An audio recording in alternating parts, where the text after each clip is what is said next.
Hey guys, Mark Spencer, Spencer Speed Shop. I put a post up earlier today about what kind of videos you guys would like to see, and the one that really popped out that I wanted to really do tonight before I went home was how to start a blown street car. Carbureted blower, 671 type blower, street motor. I'm going to talk about a few things before we talk about starting the car up. I see it happen a lot where guys are starting a car up with a blower motor and they're coughing and backfiring and wheezing. Some things to think about.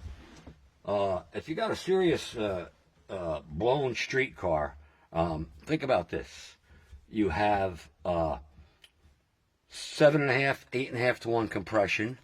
You have, relatively speaking, a pretty high lift and a high lift cam, long duration, which all equals up to not a lot of cylinder pressure when you think about it. It's made to be making power with wide open throttle under boost. So couple things to think about. We have a low compression motor that's overcammed as far as what it thinks it's doing when it goes to start up, all right?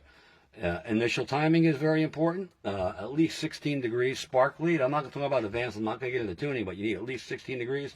My 392, which is really a 400-inch motor, I'm running in the mid-6s on cam. I'm running just in the mid-7s on compression, and I'm running locked ignition timing at 28 degrees. But couple important things. You really need to have an electric fuel pump. A mechanical fuel pump is a no-go with a blower motor. Not talking about any other reason, but the car is sitting for a while. You're going to start it. You want to turn the key on. You want to make sure the carburetors have fuel in them. You don't want to crank the motor to do that. The other thing, too, is I've got a pre-oiler. I've got a Canton pre-oiler, which means I pre-oil the motor because once you light a blower motor off when it's cold, you got to bring the R's up right away, okay?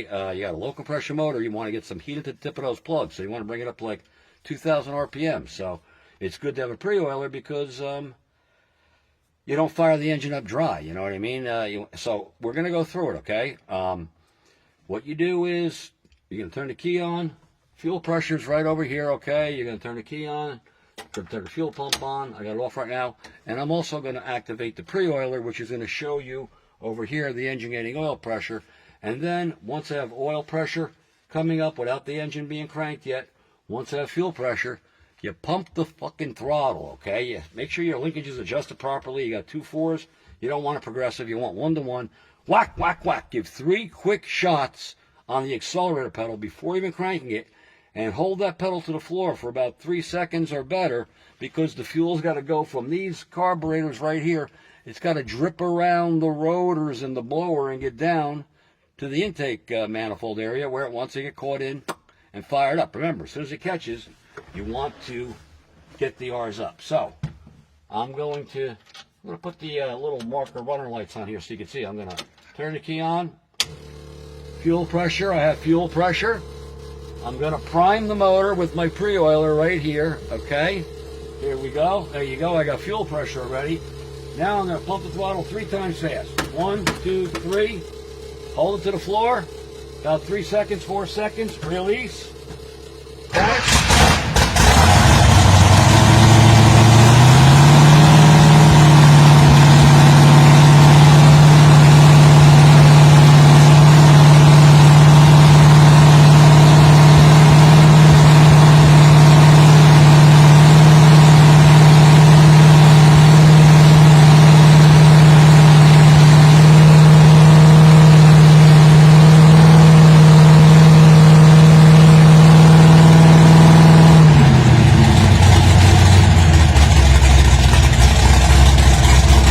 Idling like she's fuel injected. Look at the water temperature so you don't think I'm lying. Okay?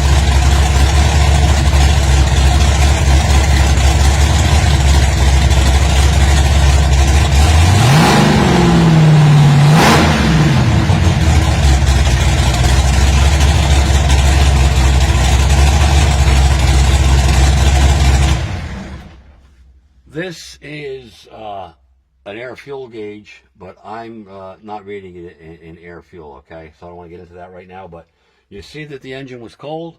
You see the oil pressure built up, and you see I brought the R's up right away, okay? That's the important thing. You get the tip of those spark plugs nice and hot, okay?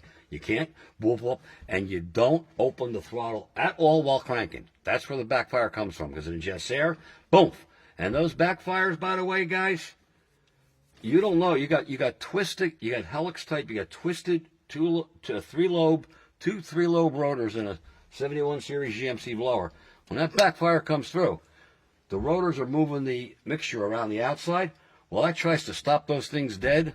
I'm telling you, you don't even know. If you pull your blower off, I guarantee you, or if you take the carbs off and look in there, I promise you, if you've been backfiring, you're going to see scuffs from rotor tip to rotor tip, or you're going to see scuffs on the outside of the housing, because the clearances are fairly tight when a blower is new. So backfires are the worst thing. And let's also talk about the blow-off valve on the manifold, okay? I'm not going to tell you where it needs to be set. Depends on what motor, depends on the type of intake manifold, but if you get a lot of backfires and you have a YN type blower manifold that has that little gasket with the 2 little springs, I'm not getting into where it needs to be set. I'm not going to get into a piston contest with anybody, but you got to keep an eye on that gasket. You should replace it once a season, especially if you do get some backfires. That paper gasket does get soaked with fuel, and when that thing tries to open up on a backfire, it could blow a section of the gasket out, and then you're running dead lean. Okay, so sorry for the glare on my glasses, but I want to tell you, this is the correct way to fire up a blower motor cold. When it's warm, you crank the engine and maybe open, when I say warm, operating temperature, you shut the thing down, maybe open the throttle blades a cunt hair while you're cranking, and she should light right off, okay? All right, Mark Spencer, Spencer Speed Shop, Spencer Cycle Shop, over and out. Hope this helps. Goodbye.